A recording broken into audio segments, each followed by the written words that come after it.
और यहाँ पर तलवार हॉस्पिटल आईवीएफ सेंटर में कार्यरत हूँ। ये प्रोग्राम जो है सिप्ला के इनिशिएटिव पे अभी दिया जा रहा है।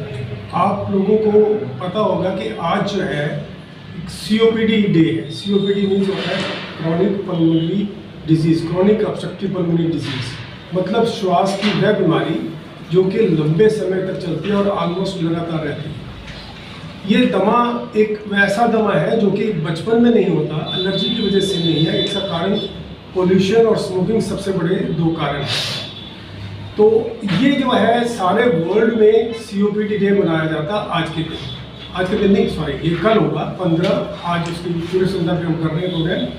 कल 15 नवंबर को मनाया जाता है। हर एक नवंबर के तीसरे वीरवार को हर साल ये मनाया जाता है, जो कि कल आएगा। इसकी पूरे संदर्भ में हम ये बात करना चाहेंगे कि COPD डे है क्या, क्यों मनाया जाता है और इसके हमें क्या करना है, आगे क्या प्रिकॉशंस लेनी है। जैसे कि मैंने आपको बताया कि सबसे बड़ा कारण जो COPD का होता है वो है स्मोकिंग, बीड़ी सिगरेट का पीना। मैंने अपने हॉस्पिटल में परमानेंट ये बोर्ड लगा रखा है कि आप स्मोकिंग बंद करें। तंबाकू का इस्तेमाल किसी तरीके से, चाहे वो हुक्का है, बीड़ी है, खाने वाला है, किसी भी तरीके से है, तंबाकू का इस्तेमाल सबसे बड़ा कारण है। दूसरे नंबर है पोल्यूशन। पॉल्यूशन में अभी हमने आप देखा पिछले दिनों में दिल्ली और नॉर्थ इंडिया में कितना पॉल्यूशन था। उसका सबसे बड़ा कारण जो है वो तो हमेशा रहने वाला तो है व्हीकल का प्रदूषण, जो वाहन है उनका जो स्मोक छोड़ते हैं वो पोल्यूशन। फिर उसके बाद आजकल के मौसम में पराली जलाने की वजह से पोल्यूशन हो जाता है। तीसरे नंबर पे हम लोग जो आग लगा देते हैं, कूड़ा करकट है या घर में चूल्हा जलाते हैं, उसमें लकड़ी की आग और लकड़ी की आग या दूसरी चूल्हे में आग जलाते हैं, ये सारी जितनी भी आग जलाते हैं उनके अंदर पोल्यूशन पैदा होता है। इसके बाद जैसे दिवाली के पटाखे छोड़ दिए जाते हैं, उसका पोल्यूशन है। इसके बाद जो है जो हमारी इंडस्ट्रीज़ हैं वो भी सारे ऐसे पदार्थ छोड़ती हैं जिनकी वजह से पोल्यूशन होता है। तो ये सारे कारण हैं जिसकी वजह से COPD की बीमारी होती है। COPD में होता क्या है?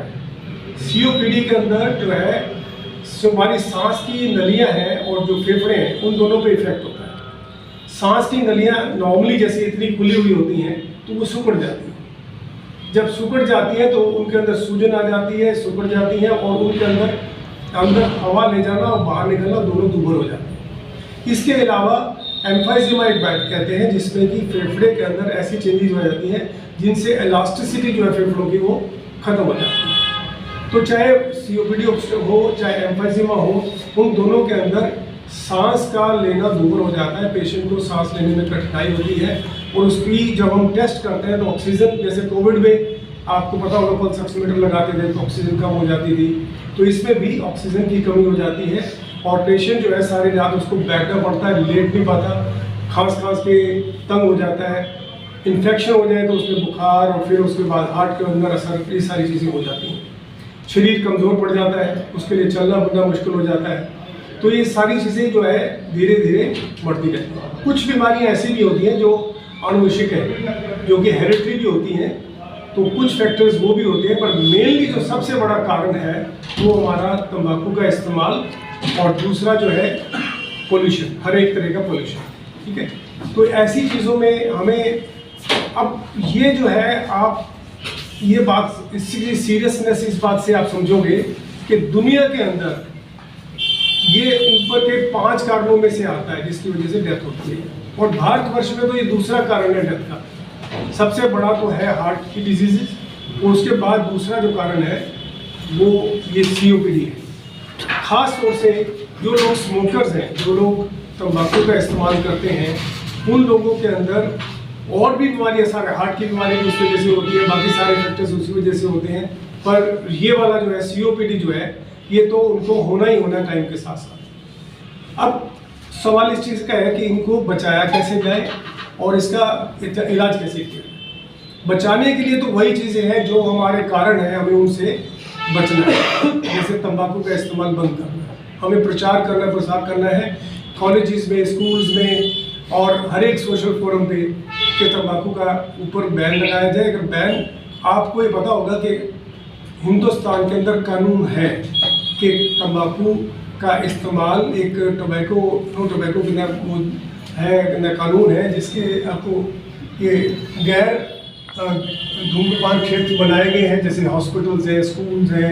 इसी तरह अगर धूम्रपान कोई ऐसी जगह पे करता है, बस स्टैंड है, एयरपोर्ट है, तो वहाँ पर जगह बनाई है जो वहाँ सिर्फ आप कर सकते हो।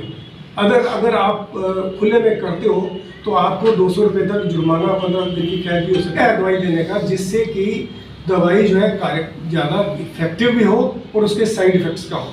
तो वो जो दवाइयाँ दी जाती हैं वो ये 3-4 तरीके हैं। एक इनहेलर्स होते हैं, ठीक है, एक नेबुलाइजेशन होती है, इनहेलर विद स्पेसर हम कह देते हैं, इस पर लगा देते हैं। एक डिफरेंट टाइप की इनके तरीके हैं, ड्राई पाउडर फॉर्म में होती है या उसके अंदर मीटर डोज हम कहते देते हैं। इनका एडवांटेज क्या है? लोगों के दिमाग में बड़ी मिथ है कि ये जो इनहेलर है ये कारगर नहीं होंगे, या ये इनके साइड इफेक्ट होंगे, या इनके जो है ना आदत पड़ जाएगी, एडिक्टिव होंगे, जैसे कि ना किसी चीज़ की आदत पड़ जाती है। तो ये मैं आपका भ्रम दूर करना चाहता हूँ। क्यों इनहेलर दिए गए हैं ना कि गोलियों के बजाय? गोलियाँ हम लेते हैं, हम खाएंगे, पहले पेट में जाएगी, उसमें एसिड प्रोड्यूस कर सकती है, तो साइड इफेक्ट्स कर सकती है पेट में, वहाँ से जज़ब होएगी तो सारे शरीर में जाएगी, सारे शरीर में जाएगी, तो सारे शरीर में जाएगी तो उसके सारे शरीर में उसके साइड इफेक्ट्स होंगे। और जो ये हम इनहेलर ले रहे हैं या कोई भी चीज़ लेते हैं, इनमें से जो तरीके हैं मैंने बताया आपको नेबुलाइजेशन से, तो ये पहले ऐसे करके हम इसको इनहेल करते हैं और सांस के साथ ले जाते हैं। तो इसका क्या फ़ायदा क्या है? एक, जैसे हम आपको पता है कि आँख की बीमारी हो किसी को तो आँख में दवाई डालते हैं, स्किन की कोई प्रॉब्लम हो तो स्किन में दवाई लगा देते हैं, जल्दी असर होगा। इसी तरह जब हम डायरेक्ट जहाँ पर बीमारी है वहाँ पर दवाई पहुँचा रहे हैं तो एक जल्दी असर करेगी, थोड़ी क्वांटिटी मेडिसिन की ज़रूरत पड़ेगी, सारे शरीर में नहीं जाएगी, और जो शरीर में साइड इफ़ेक्ट्स दूसरे उसके होने थे या पेट खराब करना था वो नहीं होगा। तो इसलिए इसके एडवांटेजेस ये है कि थोड़ी दवाई लेनी पड़ती है, डायरेक्ट लेनी पड़ती है, और जल्दी इफेक्ट आता है, जल्दी इफेक्ट आता है। तो इसलिए इनहेलर्स जो है ना हम या नेबुलाइजेशन करते हैं, मशीन से आप देखा होगा, रूटीन में देखा होगा, लोग भाप देते हैं, भाप से डायरेक्ट देने के अंदर चली जाती है सांस के रास्ते में, और इफेक्ट जो है ना उसका जल्दी आ जाता है, ठीक है। तो ये जो पद्धति है, ये जो तरीका है लेने का, ये इसके एडवांटेजेस हैं जिसकी वजह से ये हम एडवाइस करते हैं कि ऐसा कर। लोग एडिक्शन जो होती है ना किसी चीज़ की, एडिक्शन तो डिपेंड करती है, तरीके नहीं डिपेंड करती, उसके अंदर सॉल्ट क्या है उस पर डिपेंड करती है। अगर हम तंबाकू किसी भी तरीके से लेंगे, शराब किसी भी तरीके से पिएंगे, कोई भी चीज़ या ड्रग्स जो दवाइयाँ जो नशे वाली है किसी भी तरीके से लेंगे तो उनसे एडिक्शन होएगी। जो दवाइयाँ एडिक्शन वाली है ही नहीं तो उससे एडिक्शन नहीं होगी, तो इसलिए कोई एडिक्टिव इफेक्ट इनका नहीं होता। तो इसके लिए यही है कि हमें बचाव के लिए दवाइयाँ लेनी पड़ती हैं। तो अल्टीमेटली जब हम बचाव पे आते हैं, नंबर 1 स्मोकिंग बंद करनी है, नंबर 2 पोल्यूशन किसी तरह से भी जो है उनसे बचाव रखना है, नंबर 3 जो वैक्सीन वगैरह है, बचाव की दवाइयाँ हैं, वो जो वैक्सीन है वो दूसरी बीमारियाँ ना हो वो देखना है, नंबर 4 फिजियोथेरेपी करनी है, डाइट और फिजियोथेरेपी या एक्सरसाइज, लंग्स की एक्सरसाइज, नंबर 5 डाइट जो है ना ऐसी लेनी है जो कि हाई प्रोटीन डाइट हो, हाई कैलोरी हो, जिसके अंदर प्रोटीन ज़्यादा हो, मसल की ताकत आए और कैलोरीज ज़्यादा आए, क्योंकि आमतौर से ये लोग बहुत कमज़ोर हो जाते हैं और उनके लिए प्रोटीन की डाइट बहुत ज़रूरी है, जैसे अंडे है, दूध की बनी हुई चीज़, पनीर है, ऐसी चीज़ें ज़्यादा उनको लेनी चाहिए। ठंडी चीज़ें जो है अवॉइड करनी चाहिए और ठंड में बचना चाहिए। एक चीज़ मैं जो आपको बताना चाहूँगा कि आजकल स्मॉग हो जाता है सवेरे सवेरे। स्मॉग क्या होता है? फॉग और डस्ट दोनों जब मिल जाते हैं तो वो स्मॉग बन जाता है। सवेरे सवेरे आपने देखा होगा कि पहले इतनी धुंध नहीं होती, जब जैसे ही सूरज निकलता है ना तो थोड़ी धुंध बढ़ जाती है, बल्कि घटने की बजाय, तो उसमें तो ओजोन लेयर बन जाती है। जब सूरज की किरणें पड़ती हैं ना तो उसमें ओजोन लेयर बन जाती है, तो उसके अंदर कई तरह के पोल्यूटेंट्स होते हैं गैस के अंदर। एक तो होता है पार्टिकल, जैसे डस्ट पार्टिकल है, और दूसरा गैसेज होती हैं, carbon dioxide, carbon monoxide, nitrous oxide और जो ये ओजोन, ऐसी गैसेज हैं जो कि हमारे फेफड़ों को खराब करती हैं।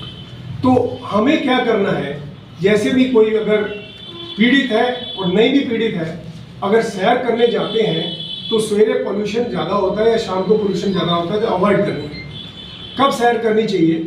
जब धूप पूरी निकल आए। इन लोगों को घर से बाहर तभी निकलना चाहिए जब धूप पूरी निकल आए। जब धूप निकल आएगी तो पोल्यूशन जो है, ये जो ओजोन लेयर खत्म हो जाएगी, जो कार्बन डाइऑक्साइड है ये ऊपर चली जाती है, ये सारी गैसेज चली जाती है। आपने देखा होगा जब पोल्यूशन में आपको खांसी नहीं आएगी, जिसमें धूप में खांसी नहीं आएगी, सुबह सुबह जब होते हैं तो खांसी आती है। इन लोगों को इंडोर रहना चाहिए और पोल्यूशन जब खत्म हो जाए या जब हमारी धूप अच्छी आने लगे तब हमें इन लोगों को बाहर जाना चाहिए। इसके अलावा जो है, जो प्रिवेंशन वाली दवाइयाँ जो मैंने कहा, वो उनको रेगुलरली लेने की जरूरत है। ठीक है, और क्या रहेगा इसमें? तो बस ये तो मास्क वगैरह। हाँ, एक दूसरा एक और चीज़ जो बहुत ज़रूरी है इन पेशेंट्स के लिए, वो है मास्क का यूज़। जो खास तौर से दो चीज़ें जरूरी आती हैं जो पोल्यूशन को कम करने के लिए हम यूज़ कर सकते हैं। एक तो मास्क, एक N95 मास्क आती है जिसके अंदर से पार्टिकल नहीं जा सकते। इनके पार्टिकल का साइज ना बहुत कम होता है, 5 माइक्रोन मीन्स आपको पता है बहुत ही कम साइज। तो वो पार्टिकल अंदर चले जाते हैं नाक से भी। अगर सिंपल मास्क यूज़ करें तो कई बार वो उससे नहीं रुकते। तो जो N95 मास्क है वो सारी इन चीज़ों को, जैसे कोविड में यूज़ करते थे स्पेशल मास्क होती है, वो उस चीज़ को बचाती है, इसलिए वो मास्क यूज़ करें। और जो लोग पीड़ित हैं और घर में भी पोल्यूशन आ जाता है तो उनके आजकल जो है वो फिल्टर्स आने लगे हैं, ह्यूमन फिल्टर्स आते हैं, जो हेपा फिल्टर्स, जो उसके लिए कमरे में यूज़ कर सकते हैं। या ऑक्सीजन की कितना जो क्या बोलते हैं उनको, कंसंट्रेटर नहीं, जो ऑक्सीजन को कितना प्यूरिफाई करते हैं, प्यूरिफायर, ऑक्सीजन प्यूरिफायर आते हैं। और फिल्टर्स जैसे कमरे के बाहर ही ना वो फिल्टर लग जाता है, तो जिसमें हेपा फिल्टर्स और ऑक्सीजन जो है वो उसके अंदर प्यूरिफायर, ऑक्सीजन जो गैस प्यूरिफायर आते हैं वो यूज़ कर सकते हैं ये लोग, जिससे कि जो उनका जो पोल्यूशन लेवल कम हो जाएगा और नॉर्मल एयर मिल जाएगा। तो ये सारी चीज़ें बहुत ज़रूरी है क्योंकि इनके नंबर ऑफ पेशेंट्स जो है बहुत ज़्यादा है, हालांकि हम इसके बारे में कॉन्शियस ज़्यादा नहीं है। तो वही है कि आपको पता होना चाहिए, जनता को पता होना चाहिए है क्या, किस तरह से होती है और बचाव के क्या तरीके हैं और हम क्या क्या करें जिससे कि